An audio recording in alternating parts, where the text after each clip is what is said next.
things go out there for you today? Good. Everything went good. It's always important to get out and run around, take on some blocks, set some good edges, so everything was good. Having gone against a bunch of tackles, how do you think McGlinchey is asserting himself early on in his career? When I first got here, I didn't know he was that young. He's gonna be really good. I thought he was a vet. He has a lot of potential, very athletic, great with his hands.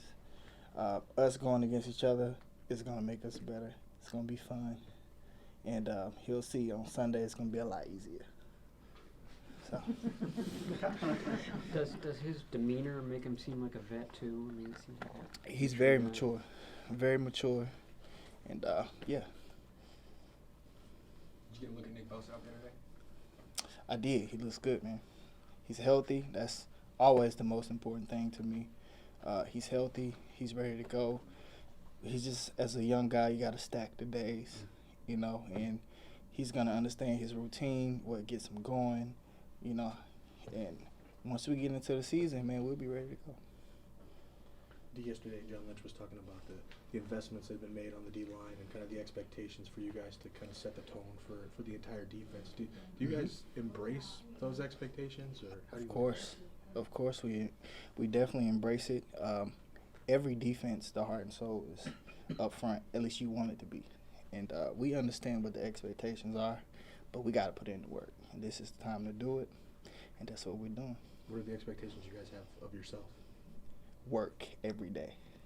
The results will take care of itself. Talk about Solomon Thomas and how he looks so far in camp, and about his offseason. He looks leaner. Looks like he's in great shape. Very explosive, very powerful. He'll move around. He's gonna be a problem.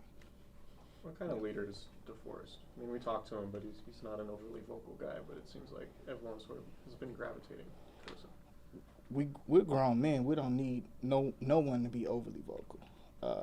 His actions match up with his words, and that's what we need on the front. And he's young, so he's only gonna get better. We've talked a lot about what having you does for a guy like DeForest Buckner on the interior, but what does having him on the interior do for you and what you have to do outside? Pick your poison. Either you want to step up and get hit, or you want to stay right there so I can take the ball. Pick your poison. Nick coming around. It's going to be fun, man. So, like I said, we just got to put in the work, man, so we can really, get after the quarterback.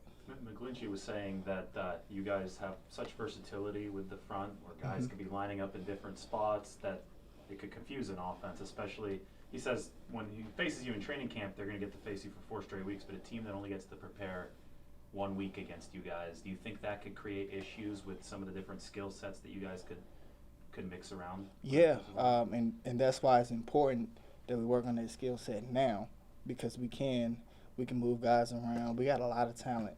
We got a rotation going, and it's all potential at the end of the day. So we really got to take it day by day, and it should be fun. Has anything surprised you about this team, considering, like, if you go back to when you first came aboard here and whatever sales pitch they gave you about how things are going, and now you're at the start of training camp and how the team's looking? It's sort of cliche, but everybody is very hungry. We understood what happened last year, some things that, you can't plan for, and how close we are to being a great team. So you got guys who are willing to work, and that was the most impressive thing for me. What's Jimmy Garoppolo like as a quarterback to game plan for? What is he like? Execution, man. Any quarterback that can execute and make great plays with his. I remember one play that I anticipated on a boot last year, and I was literally hauling ass to him, right?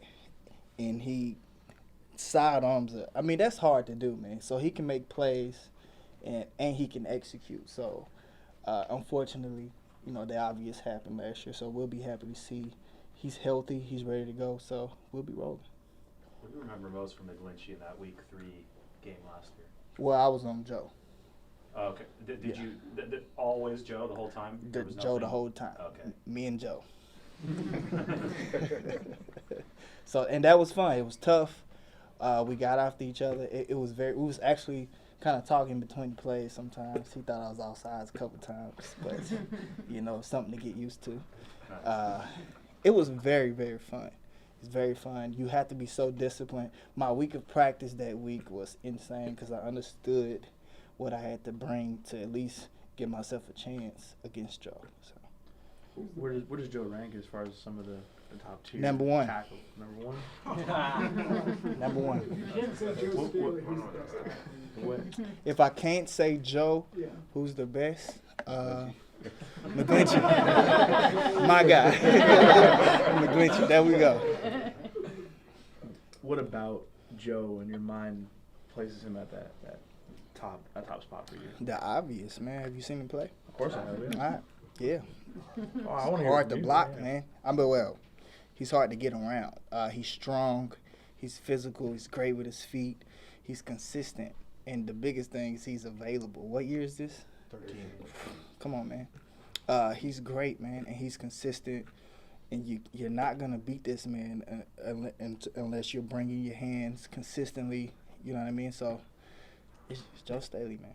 He's one of the few tackles. He used to be a track star in high school. Like he was a sprinter. I did not know that. But can you tell when? I can now. As a speed rusher, though, there's got to be different types of tackles. I know tackles have gotten more athletic, but going against him, was there a different level of athleticism necessary to beat him? Yes. I actually didn't beat him with speed much. The sack, of course, but that was about it. As far as speed, you can't just speed. You have to set up the speed against him. You have to do different things to sort of at least impede his kick step or just his routine in general, what he do on during the play. You want to interrupt that at some point, but you got to have a game plan. You can't just speed that guy. You got to beat him inside. You got to power. Don't speed until late. I know I did it early on, but I'll keep that in mind when I face him.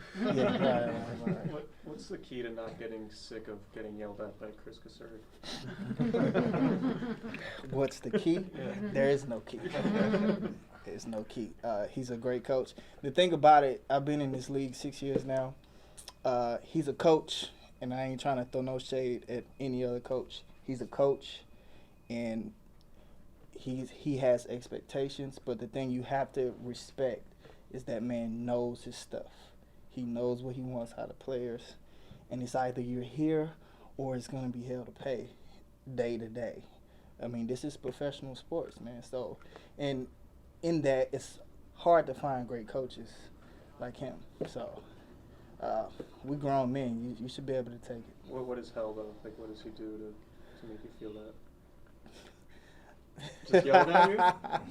Is there other things that he does to... Nah, I mean, he's going to get after you. I mean, he can't punch you in the face. So, I mean, he's going to yell at you, but his expectation is high every day. And he'll basically corner you. He'll basically, when we're watching tape, he'll break down every single move, every single step that you take, hand placement. He is not going to back off. He wants perfection.